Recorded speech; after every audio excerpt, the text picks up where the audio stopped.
Salam, selamat pagi dan selamat berjumpa kembali di channel TBKK Jupiter Tinambunan.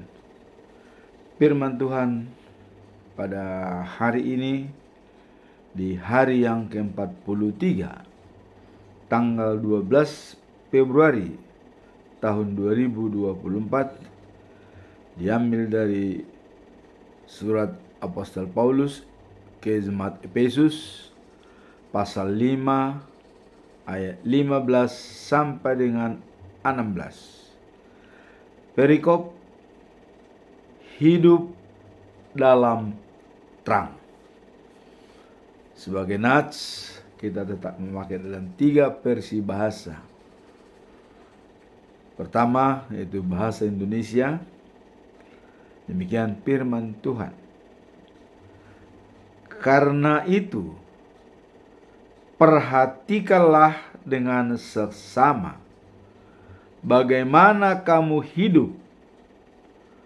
Janganlah seperti orang bebal, tetapi seperti orang arif.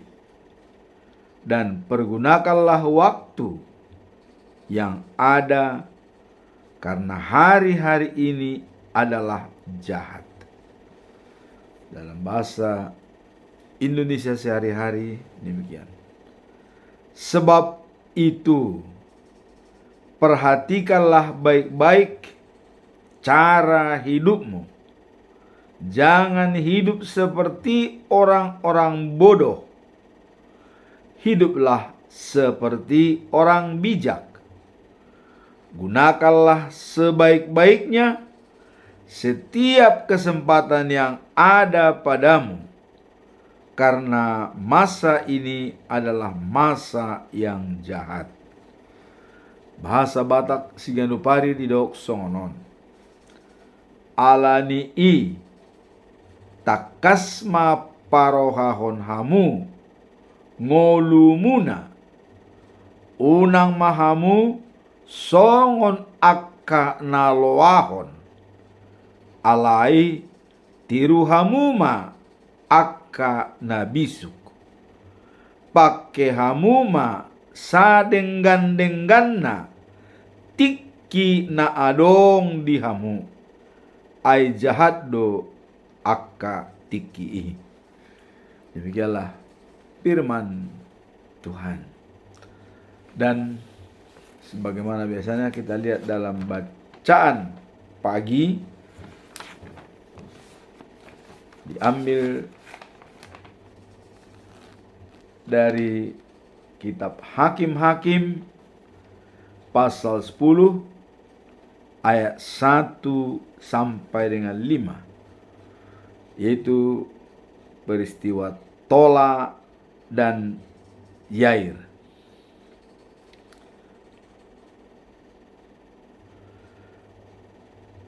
Tola yaitu cucu dari Dodo, anak Pua, ya, menggantikan Abimelek jadi pimpinan Israel selama 23 tahun. Dan dia adalah suku Isasar di bagian Efraim. Dan Yair dari Gilead punya anak laki-laki 30 orang dan 30 ekor keledai tunggangan dan 30 desa di Gilead. Memimpin selama 22 tahun. Dan desa-desanya disebut desa-desa Yair. Dan Tola memimpin selama 23 tahun. Setelah kita melihat ayat ini, apa makna daripada perikop ini, Tola dan Yair? Melihat bagaimana Allah menggunakan pemimpin untuk menyelamatkan umatnya dari penindasan. Ini menunjukkan bahwa setiap masa Tuhan selalu menyediakan jalan untuk memimpin dan menyelamatkan orang-orangnya saat mereka berada dalam kesulitan. Jadi itulah dengan penunjukan Tola bahwa Tuhan melihat ada masalah di Israel. Mereka perlu dipimpin oleh seorang raja untuk menyelesaikan masalah-masalah yang dihadapi oleh mereka. Maka itulah dipilih oleh Tuhan Tola sebagai pemimpin bangsa Israel. Kalau kita lihat saat-saat Israel terpuruk, Tuhan mengangkat seorang pemimpin. Itulah bahwa kasih-Nya kekal dan abadi.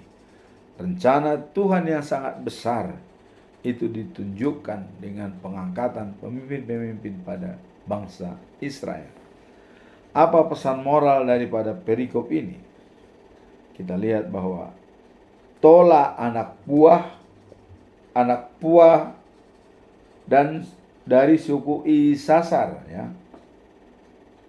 Dia memimpin Israel selama 23 tahun dan sangat bijak. Kemudian setelah itu kepada Yair, ya, diserahkan kepemimpinan. Dia mempunyai anak 30 orang dan kuda tunggangan 30, dan juga dia punya desa 30. Maka terkenal sampai sekarang di Israel disebut namanya desa Yair. Dan Yair memimpin selama 22 tahun. Dan dia berasal dari Gilead. Kemudian kalau kita melihat peranan Tola dan Yair, apa yang bisa kita ambil pembelajaran dari kedua pemimpin ini? Di sini kita lihat bahwa Tola, ya, teladan, ya, di mana seorang pemimpin yang baik harus memaknai dari harus, ya, memahami dan merangkul tanggung jawab untuk kedamaian dan keadilan umat. Jadi ada dua yang harus dilaksanakan oleh seorang pemimpin yang baik, yaitu memahami dan merangkul tanggung jawab yang diberikan. Harus paham apa, dan juga dia adalah harus bersama tanggung jawab yang diberikan untuk menjalankan tugasnya. Itulah pembelajaran daripada perikop ini.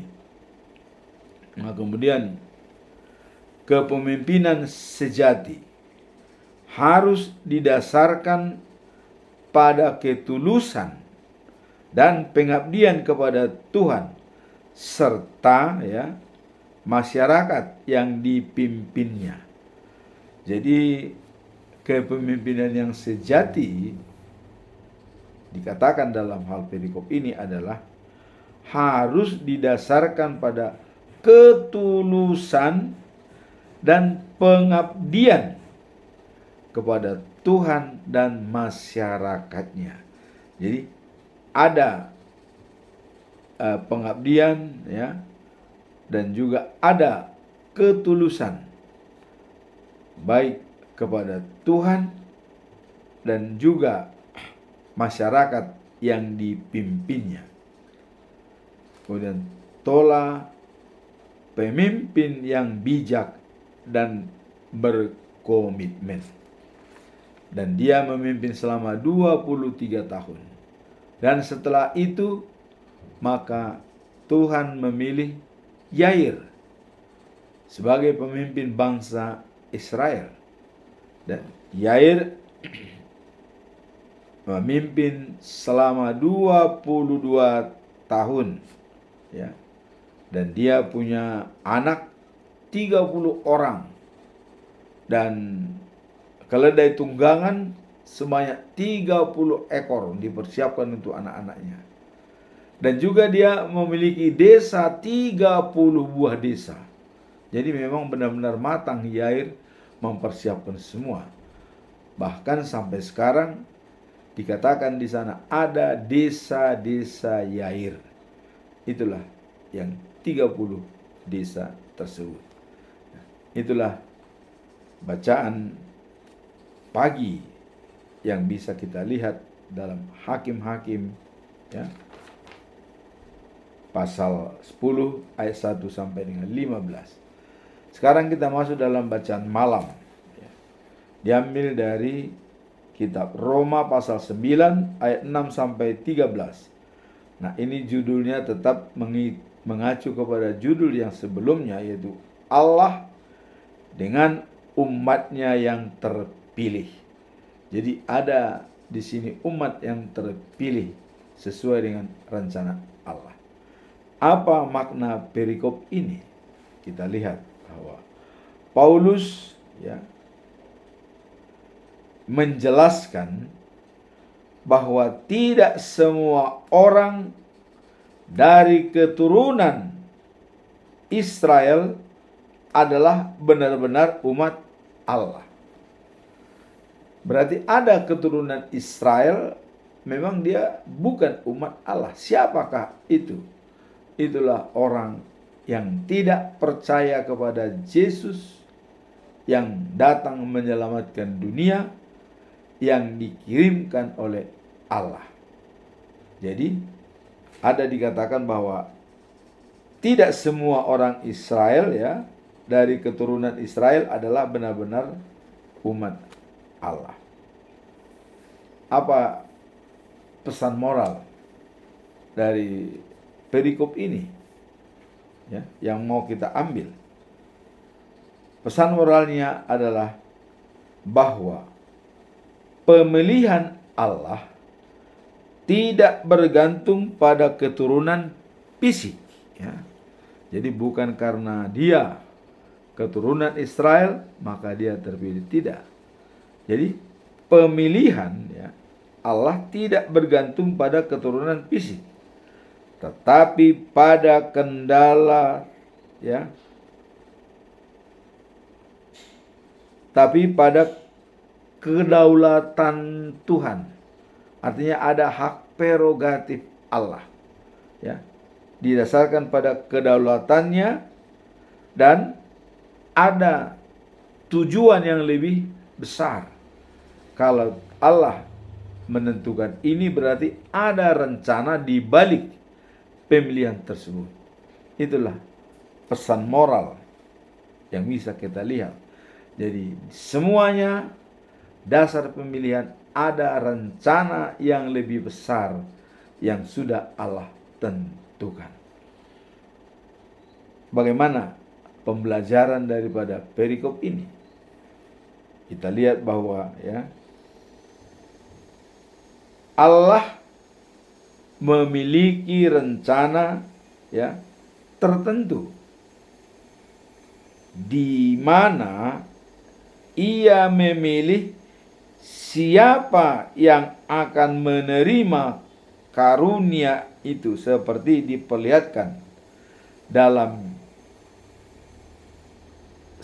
masalah, ya, Ishak dan Ismail, ya, serta Yakub dan Esau. Jadi boleh dikatakan Allah sudah berjanji bahwa dari keturunan Abraham, istrinya Sarah, menjadi bangsa yang memenuhi dunia, yang pilihan Allah. Sebelumnya sudah ada Ismail sebagai anak daripada Hagar, ya, sebagai gundiknya. Tapi yang menduduki kerajaan di bangsa Israel adalah anaknya Ishak. Demikian juga anaknya Ishak, ya, yaitu Ishak punya anak 2 orang, Esau dan Yakub. Tapi bahkan Allah menentukan pilihan pada Yakub. Esau tidak. Bahkan waktu pergi ke tanah Kanaan, ya, di tanah Moab itu ada banyak penduduk Esau, ya, yang menyembah berhala. Bahkan itu diperangi oleh bangsa Israel, direbut kotanya. Nah, jadi pembelajaran di sini bahwa bahwa Allah memiliki rencana tertentu, ya, di mana Ia memilih siapa yang akan menerima karunia-Nya, seperti diperlihatkan pada Ishak dan Ismail, ya, Yakub dan Esau. Nah, kemudian dalam ayat 11, ya, Paulus menggarisbawahi bahwa penetapan ini terjadi sebelum mereka lahir, menunjukkan bahwa pemilihan Allah didasarkan pada rencananya yang sempurna dan bukan pada perbuatan manusia. Jadi tidak ada hubungannya dengan perbuatan manusia dia terpilih, tidak. Ada rencana Allah, bahkan sebelum lahir pun itu sudah direncanakan. Nah, hal ini memberikan kita pemahaman tentang kasih karunia dan keadilan Allah, serta pentingnya menerima dan menghargai caranya dalam bekerja dalam hidup kita, terlepas dari latar belakang kita. Nah, kalau kita lihat dalam Roma 9 ayat 6, ya, dikatakan, tetapi tidak demikian halnya dengan firman Allah, sebab tidak semua orang di Israel adalah Israel. Ini sudah dikatakan dalam Roma pasal 9 ayat 6. Kemudian Paulus menyoroti, karena ke jemaat Rom adalah surat daripada Paulus, dan dia menyoroti bahwa identitas sebagian umat Allah tidak hanya ditentukan oleh keturunan fisik, ya, misalnya keturunan Abraham, keturunan Ishak, otomatis tidak, ya. Walaupun itu sudah pilihan, namun dikatakan bahwa identitas sebagai umat Allah tidak hanya ditentukan oleh keturunan fisik, tetapi apa? Adalah oleh pilihan dan rencana Allah yang lebih besar. Jadi selalu dikaitkan dengan pilihan Allah dan rencananya yang lebih besar untuk mewujudkan bahwa kasih-Nya kekal dan abadi. Hal ini mengajak kita untuk meresapi bahwa hubungan kita dengan Allah tidak terjebak dalam tradisi atau asal-usul, melainkan dalam kedaulatan dan kasih karunia-Nya. Itulah bacaan pagi dan malam pada hari ini. Sekarang kita masuk dalam perikop hari ini, ya. Dan sebelum kita masuk dalam perikop hari ini, kita selalu menyampaikan apa pedoman kita selama bulan Februari. Dan sebagai topik dalam bulan Februari selalu kita sampaikan adalah mengandalkan Tuhan sebagai sumber kekuatan dan pengharapan. Jadi ada dua. Kalau kita mengandalkan Tuhan, Dia merupakan sumber kekuatan dan pengharapan kita hidup kekal dan abadi. Nah, kemudian hal ini dijabarkan dalam Mazmur pasal yang 46 ayat 2. Dikatakan demikian: Allah perlindungan dan kekuatan kita, Ia selalu siap dan mampu menolong dalam kesusahan. Jadi Allah perlindungan dan kekuatan kita. Kemudian ia mampu, ya, dan siap menolong kita dalam setiap kesusahan.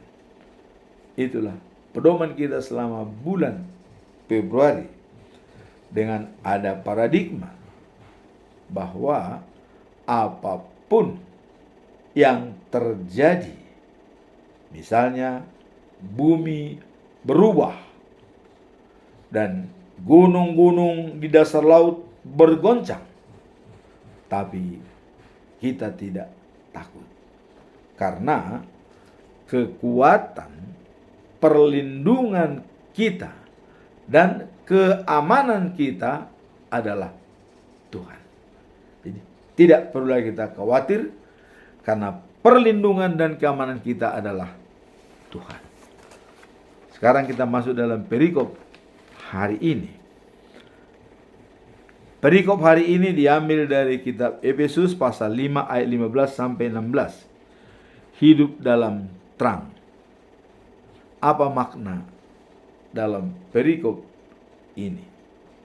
Kalau kita lihat dalam nats pada hari ini, hidup, ya, dalam terang, makna perikop ini adalah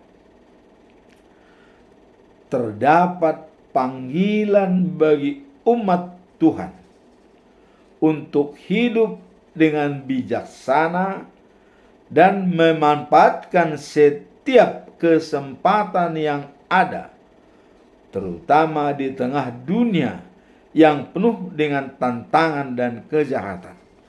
Nah, jadi di sini dikatakan adalah panggilan bagi umat Tuhan untuk hidup dengan bijak dan juga memanfaatkan setiap kesempatan. Karena kita tahu bahwa dunia saat ini sudah semakin jahat. Semakin susah kita mencari hal-hal yang baik. Contoh misalnya dalam fast food, ya, makanan cepat saji yang beredar telah banyak kandungan-kandungan dalam kimia, sehingga terutama yang ditujukan kepada anak-anak kecil, dan itu bisa mereka berjamaah sakit dan dibawa ke rumah sakit hanya karena makanan-makanan yang cepat saji yang tidak jelas dari mana asal usulnya. Di sini dikatakan bahwa terdapat panggilan bagi umat Tuhan untuk hidup dengan bijak dan memanfaatkan setiap kesempatan yang ada, terutama di tengah dunia yang penuh dengan tantangan dan kejahatan. Ayat tersebut memberikan dorongan untuk memperhatikan cara hidup kita dan bagaimana kita menggunakan waktu yang diberikan. Jadi di sini adalah cara kita untuk menggunakan waktu yang diberikan. Jangan sampai dengan masa-masa yang jahat seperti ini bahkan kita ikut terpengaruh di dalamnya. Bagaimana kita menghindari itu? Maka di sini kita dikatakan untuk menghindari hal-hal yang jahat tersebut, maka tugas kita selalu komunikasi dengan Tuhan, yaitu berdoa, baca firman, kemudian merenungkan firman tersebut. Itulah makna daripada perikop ini, bahwa hidup dalam terang. Artinya kita harus bijak dan mampu memanfaatkan kesempatan di saat tengah dunia yang semakin rumit. Dan cara kita adalah dengan berdoa, baca firman, dan merenung. Itulah makna perikop ini. Kemudian apa pesan moral yang disampaikan dalam ayat tersebut. Kesempatan-kesempatan yang ada harus dimanfaatkan untuk memuliakan Tuhan dan menjadi berkat bagi orang lain, tidak hanya untuk kepentingan diri sendiri, dan jadilah manusia transisi.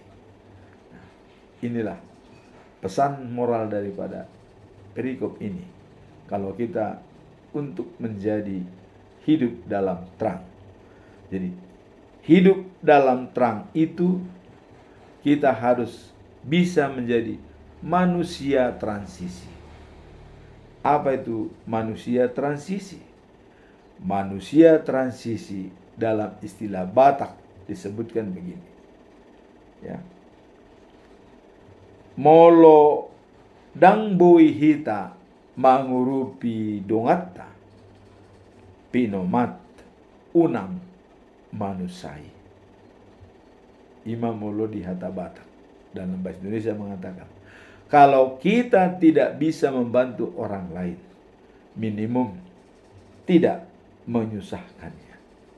Maka untuk itu, pakailah kesempatan-kesempatan yang ada untuk dimanfaatkan sebagai memuliakan Tuhan. Jadi kita bekerja untuk Tuhan dan bukan diri sendiri, dan menjalankan karakter Tuhan dan menjadi berkat bagi orang lain, tidak hanya untuk kepentingan diri sendiri, ya, dan jadilah manusia transisi. Kalau kita tidak bisa membantu orang lain, minimum tidak menyusahkannya. Itulah pesan moral daripada perikop ini. Manfaatkan kesempatan yang ada untuk memuji dan memuliakan Tuhan. Kemudian pembelajaran yang bisa kita lihat dari perikop ini ialah, karena itu ya, perhatikanlah dengan seksama. Mari kita perhatikan bagaimana kamu hidup. Jangan seperti orang bebal, tetapi seperti orang arif. Dan ya, pergunakanlah waktu yang ada, sebab hari-hari ini jahat. Ini mengacu kepada ayat hari ini. Karena itu perhatikanlah dengan seksama bagaimana kamu hidup. Jangan seperti orang bebal, tapi jadilah sebagai seorang yang bijak, arif, ya. Dan pergunakanlah waktu yang ada, mengingat hari-hari ini adalah hari-hari yang jahat, hari sulit. Jadi kita benar-benar memanfaatkannya dengan baik. Ayat ini mengajak kita untuk hidup dengan kesadaran dan kebijaksanaan, terutama dalam menggunakan waktu yang diberikan kepada kita. Jadi waktu itu adalah uang. Pergunakanlah waktu itu dengan sebaik-baiknya. Ini pembelajaran dari perikop ini. Kemudian dalam konteks ini ya, penting bagi kita untuk mengenali setiap tindakan dan pilihan yang kita buat harus mencerminkan karakter Kristus.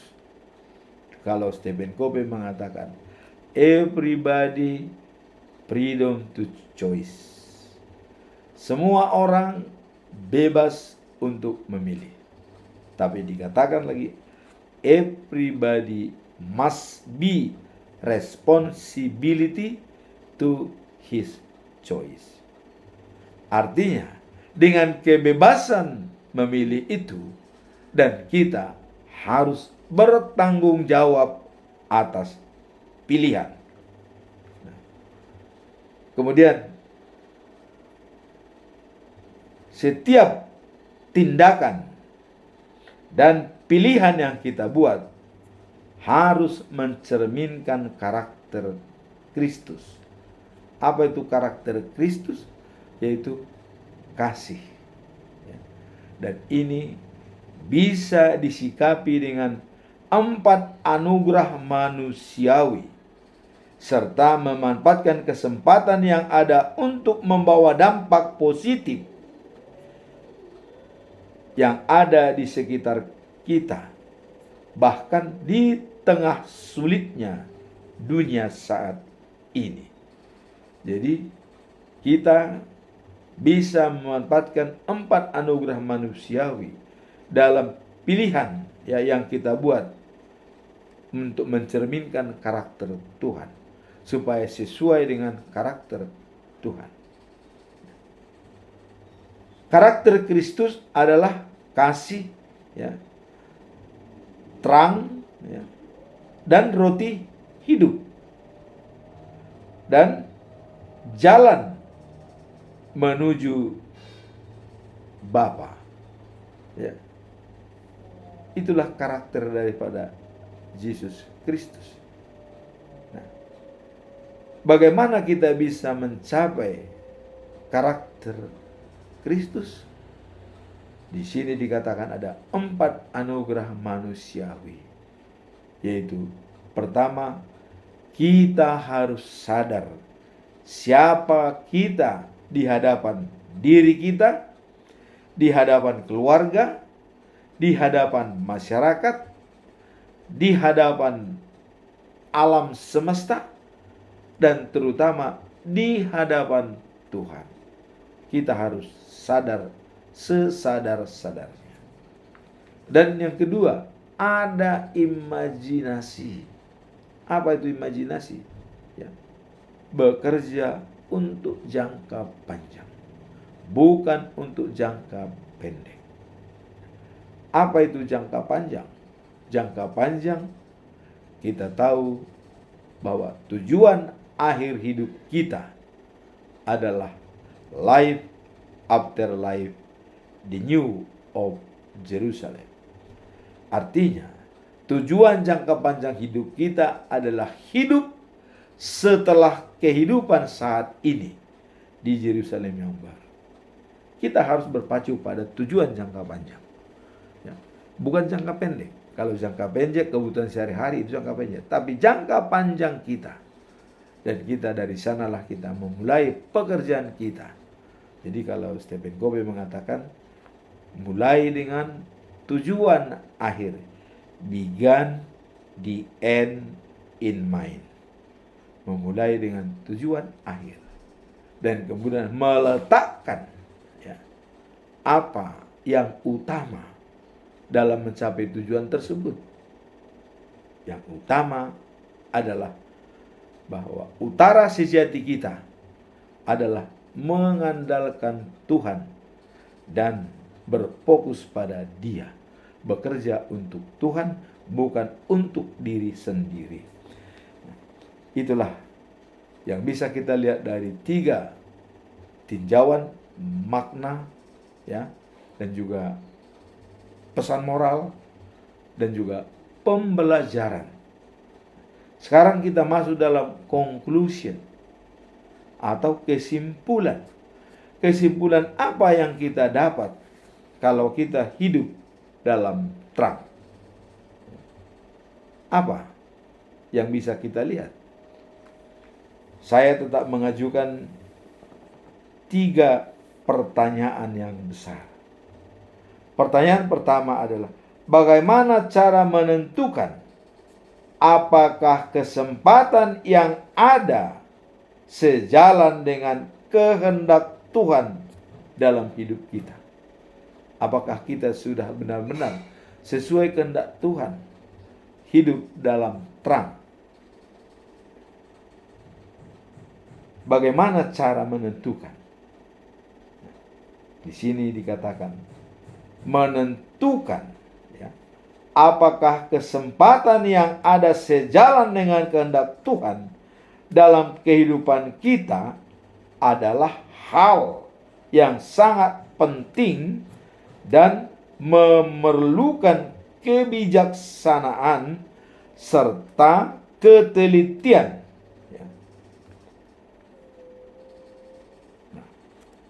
Kemudian konsepnya adalah adanya 4 anugerah manusiawi setiap merespon stimulus yang ada, ya, untuk mengandalkan iman dan petunjuk Tuhan dalam setiap keputusan yang diambil.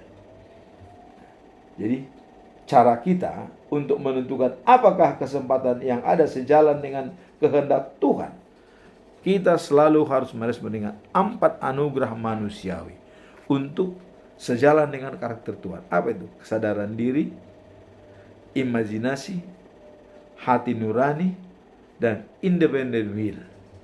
Artinya pengambilan keputusan saat akhir. Nah, di sini dikatakan harus mendengarkan suara Tuhan. Jadi mengandalkan iman dan petunjuk Tuhan dalam setiap keputusan yang diambil. Dependent will. Harus, ya, selalu mengandalkan iman percaya dan petunjuk dari Tuhan, sehingga kita bisa dengan mengambil keputusan yang baik. Itulah cara kita menentukan apakah kesempatan yang ada sejalan dengan kehendak Tuhan. Nah, kemudian dalam Yakobus pasal 1 ayat 5 dikatakan, ya, apabila kita kurang bijak dan kurang mampu untuk mengambil keputusan, maka dalam Yakobus pasal 1 ayat 5 dikatakan, minta, ya, dan diingatkan bahwa jika seorang kekurangan hikmat, hendaklah ia meminta kepada Allah yang memberikan kepada semua orang dengan murah hati. Jadi Allah sangat bermurah hati untuk memberikan hikmat kepada semua orang yang meminta. Seperti contoh, Raja Salomo, dia meminta hikmat kebijaksanaan. Allah sangat bermurah hati. Bahkan kau minta hikmat, tapi saya akan tambahkan bagimu kekayaan. Jadi apa yang kita minta itu, kalau memang sudah sesuai dengan rencana Allah, itu akan ditambahkan dengan berkat yang lain. Itulah kalau kita sejalan dengan petunjuk-petunjuk daripada Allah dalam setiap tindakan kita. Jadi tadi dikatakan di sini, jika seorang kekurangan hikmat, mintalah kepada Tuhan. Firman Tuhan adalah pelita bagi kakiku, langkahku, dan terang bagi jalannya. Mazmur 119 ayat 105. Jadi firman-Mu itu adalah pelita bagi langkahku dan terang bagi jalanku. Jadi kalau kita sudah mengandalkan Tuhan, maka semua langkah kita dan jalan kita menjadi jelas kemana arah dan tujuan kita. Nilai Alkitabiah dapat membenarkan, ya, kejelasan dan nilai-nilai yang perlu kita renungkan. Jadi nilai-nilai Alkitabiah dapat memberikan kejelasan dan nilai-nilai yang perlu kita renungkan. Apakah langkah yang akan diambil sesuai dengan kehendaknya? Inilah kita harus merenung.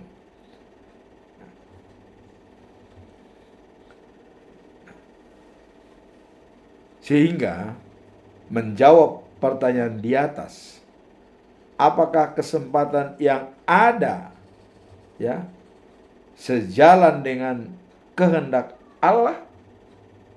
Jawabnya adalah merenungkan ajaran dan nilai-nilai Alkitab dapat memberikan kejelasan tentang apakah langkah yang diambil sesuai dengan kehendaknya. Itulah cara kita untuk merespon apakah langkah-langkah kita sesuai dengan kehendaknya. Nah, kemudian dalam Mazmur 119 ayat 105 dikatakan tadi, Firman-Mu adalah pelita bagi langkahku, cahaya untuk menerangi jalanku. Jadi hikmat kebijaksanaan Allah datang dari Allah.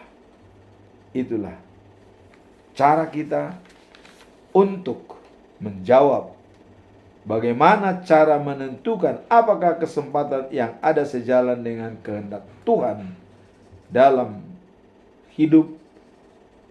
Jawabannya adalah merenungkan ajaran dan nilai-nilai Alkitabiah yang dapat memberikan kejelasan tentang apakah langkah yang diambil sesuai dengan kehendaknya. Jadi berdasarkan Alkitabiah. Kalau kita dibekali dalam Mazmur 119 ayat 105 dikatakan bahwa firman-Mu adalah pelita bagi langkahku dan cahaya untuk menerangi jalanku. Ini sangat jelas. Kalau kita sudah berdasarkan firman Tuhan, maka jalan yang kita tempuh sesuai dengan rencananya. Pertanyaan yang kedua, apa yang harus dilakukan ketika merasa waktu yang dimiliki tidak cukup untuk mencapai tujuan rohani? Jadi kadang-kadang kita selalu kekurangan waktu, terlampau sibuk dengan hal-hal yang lain, urusan bisnis, urusan ini, sehingga dengan kesibukan itu kita lupa untuk meluangkan waktu untuk berhubungan dengan Tuhan. Nah, ini yang tantangan kita yang sering terjadi. Kalau seorang yang freelancer, yang sudah pensiun, itu malah sangat banyak waktu untuk berhubungan dengan Tuhan. Ini bagi orang yang sangat sibuk, ya, mempunyai kegiatan yang super aktif, ya. Apa yang harus dilakukan ketika merasa waktu yang dimiliki tidak cukup untuk mencapai tujuan rohani? Ini perlu kita renungkan. Dikatakan bahwa ketika merasa waktu yang dimiliki tidak cukup untuk mencapai tujuan rohani, penting untuk memahami bahwa Tuhan menghendaki kita untuk mengejarnya. Jadi ada semacam keinginan daripada Tuhan Allah bahwa kita diinginkan untuk mengejarnya dalam situasi apapun rumitnya pekerjaan kita. Harus ada meluangkan waktu untuk Tuhan. Karena Tuhan menginginkan kita untuk mengejarnya selalu, supaya kita bisa diselamatkan. Jadi, bagaimana kita mengejar Tuhan? Dikatakan dengan sepenuh hati, meskipun dalam keadaan terbatas. Walaupun kita terbatas waktu, tapi kita harus tetap mengejarnya dengan sepenuh hati untuk berkomunikasi dan bertemu dengan Tuhan.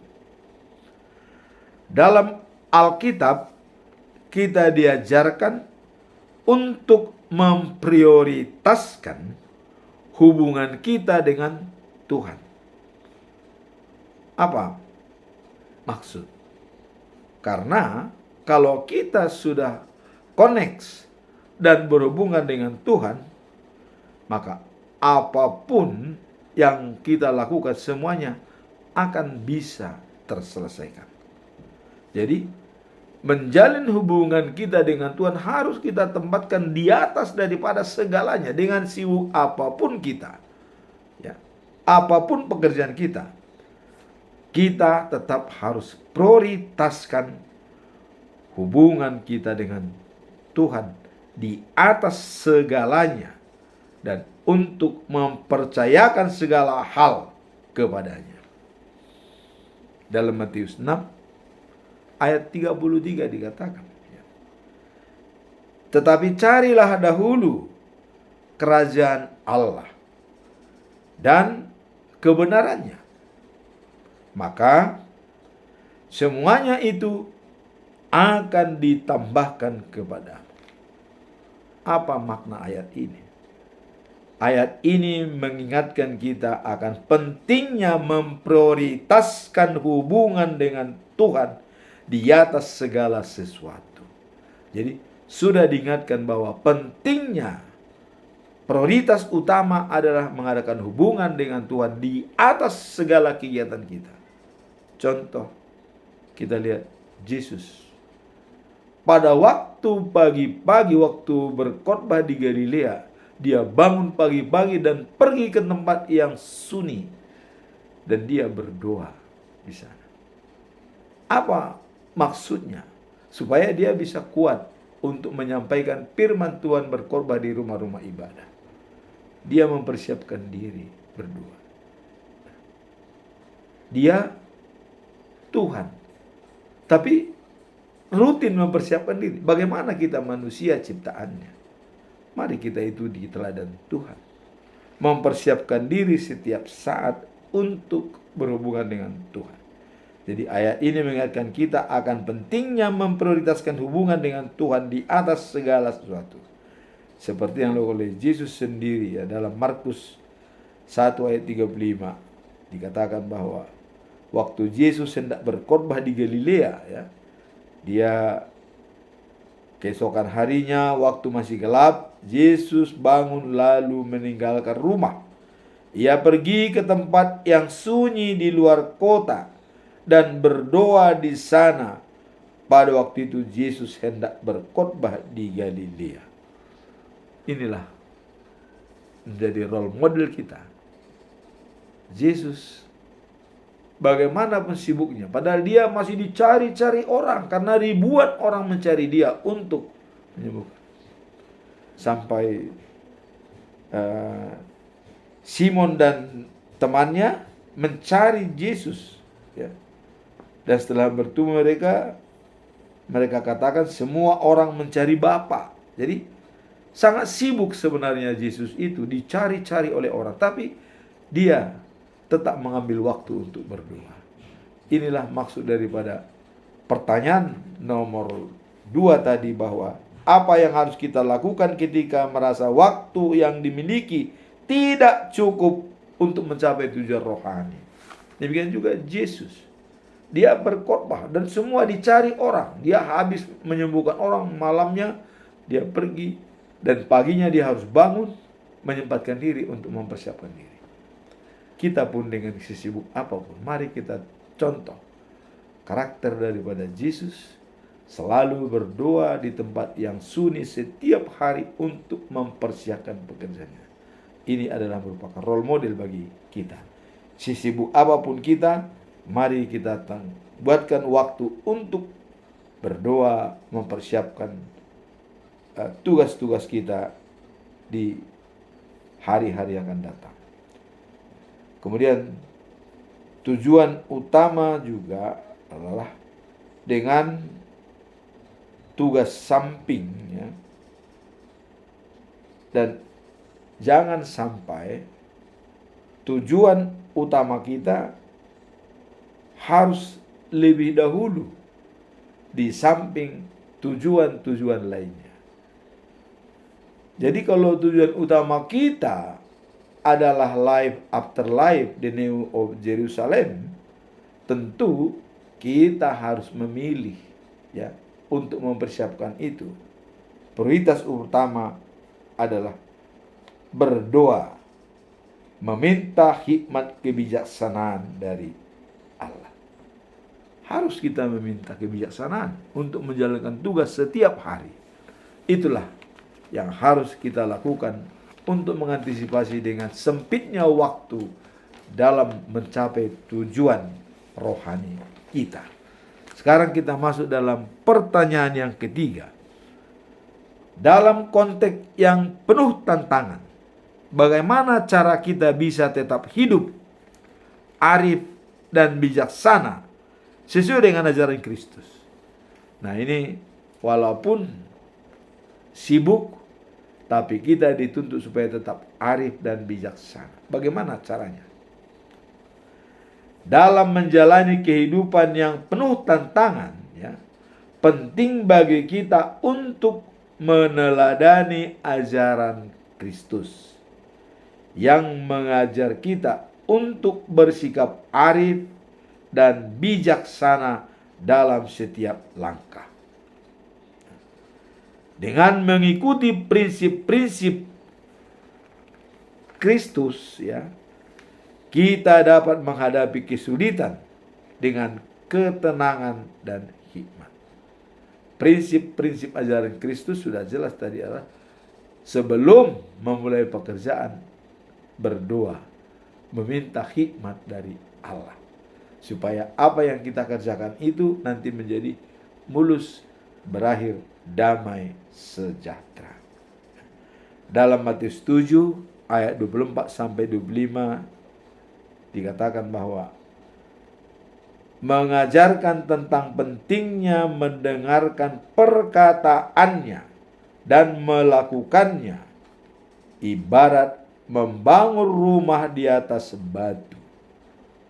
Ini mengingatkan bahwa memiliki dasar iman yang kokoh dapat membantu kita mengatasi badai kehidupan.